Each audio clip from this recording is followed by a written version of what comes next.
Hi guys, my name's Mackenzie and today I'm going to be doing the controversial parenting tag just because I want to share my views on some of these things.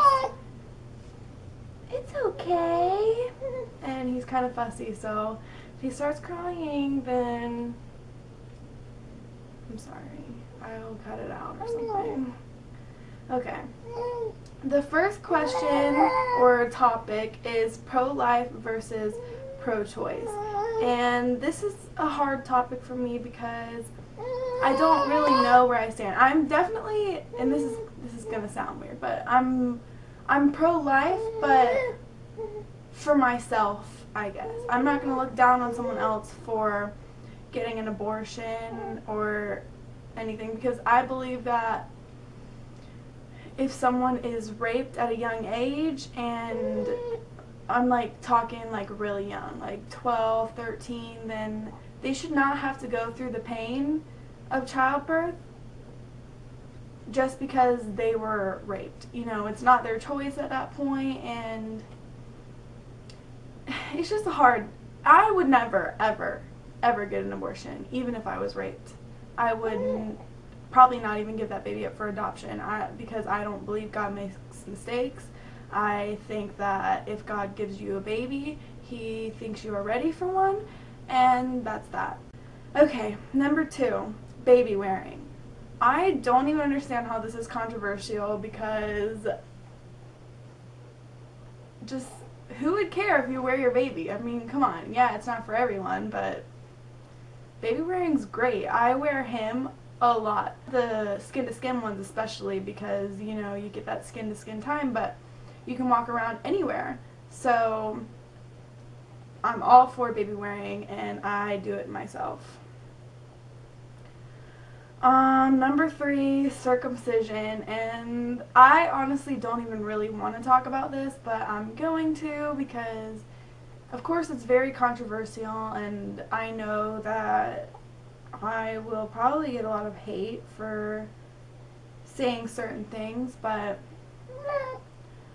I got him circumcised, and I am not that educated on it. I wasn't when I got it done. Nobody told me any things that could happen and things that could go wrong. I was just told that it was the healthiest for him, and so I did it. It wasn't for cosmetic reasons like some people think, and it wasn't because I'm wanted to make him go through the pain or anything like that, because it was honestly one of the hardest things I've ever had to do. But it's healthier for him in the future, and I've had people who know men who got it done later on in life, and they say it's the worst pain they've ever experienced in their whole entire life. He won't remember it, and he was in pain for like a few days. It wasn't bad at all, and so I got it done, and I don't know if I ever have another son again, if I will get it done. I'll probably do more research because honestly, I didn't know that people didn't really get it done. I thought it was something you do, and that's that. So you can judge me all you want, but yes, I got him circumcised, and I'm not for it or against it. Honestly, I could care less about what you do with your baby's genital regions, but you know, it's a parent's choice, and if you get a good doctor that knows what they're doing, then it really, I mean, there's nothing wrong with circumcision. Number 4 is adoption. Adoption is a wonderful thing. Like, if people can't have kids, then why should they not get to experience being parents and having a baby and being able to raise their own children? But if someone else doesn't think that they can take care of a kid, or doesn't think they're ready, can't provide for it as well as they could, then why should they? If they want to do what's best for their kid and they think that giving it up for adoption is the best thing, then that is wonderful of them. It takes a very, very strong person to give up their baby after carrying it for 9, 10 months and then giving birth to it, which is the most pain a woman will ever experience. I'm just gonna come out and say it. And then giving it away, like, I know that I'm very possessive of him. It's just me. I feel like after having him inside of me for so long and then giving birth to him, I could not personally give my baby up for adoption, but I think that the parents who do are wonderful, and they're very selfless and just very, very strong. So kudos to you if you ever gave a baby up for adoption, because I know that I'm not strong enough for that. Number 6 is breast milk versus formula, and everybody knows that breast is best, and if you can do it, that's awesome. Try, because if you don't do it, if you don't at least try, you'll regret it. I tried very, very hard with him, and I might share my experience on a whole separate video, but it just didn't work out, and I ended up having to give him formula. So if you can breastfeed, breastfeed, because I really wish that I could, and I regret not trying harder, even though it probably wouldn't have worked out anyways. 7, spanking. Okay, this is like the most controversial parenting topic out there to this day.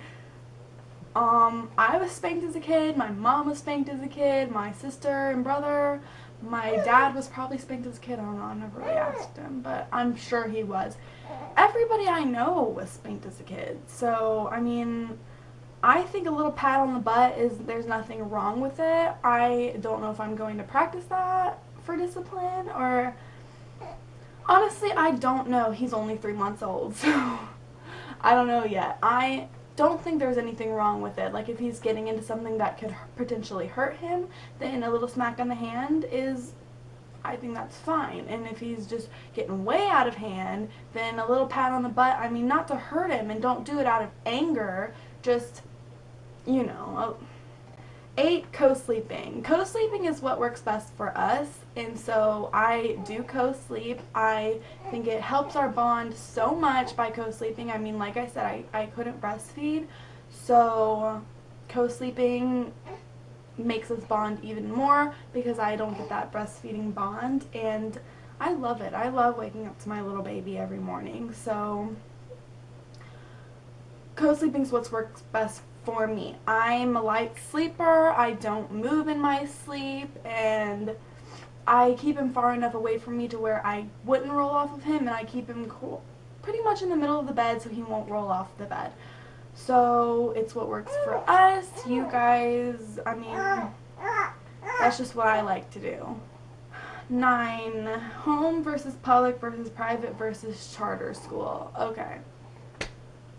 I would love to homeschool, but I don't know if I could do that. I don't know if I could do that. I would like to try, so I might try, but honestly, I'm probably going to put him in public school. I mean, don't we, like, pay for it in taxes anyways, so why would I pay more money to go to a private school when I'm already paying for public school anyways? I mean, 10, vaccinations, and I didn't know that people didn't really get vaccinations. I mean, I knew there was a few people that didn't get vaccinations, but it never really crossed my mind to not get him vaccinated. I mean, yeah, they might get a little bit sick when you vaccinate them because you're putting a little bit of the disease into their body, and there are side effects, but the risks are so much worse if you don't get them vaccinated. Like, there are so many life-threatening diseases that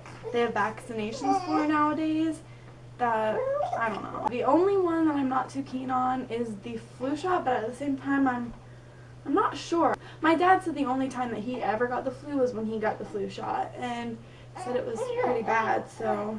Number 11, medicating children, and if this means like Tylenol and Motrin and like gas drops and stuff, then yeah, I mean, you want to help your baby as much as you can. I mean, you don't want them to be in pain, so yeah, medicate your children. I mean, don't do it overly. Don't use, I mean, use it as if there's nothing else you can do, but I mean, why wouldn't you give them a little Tylenol if it can help them?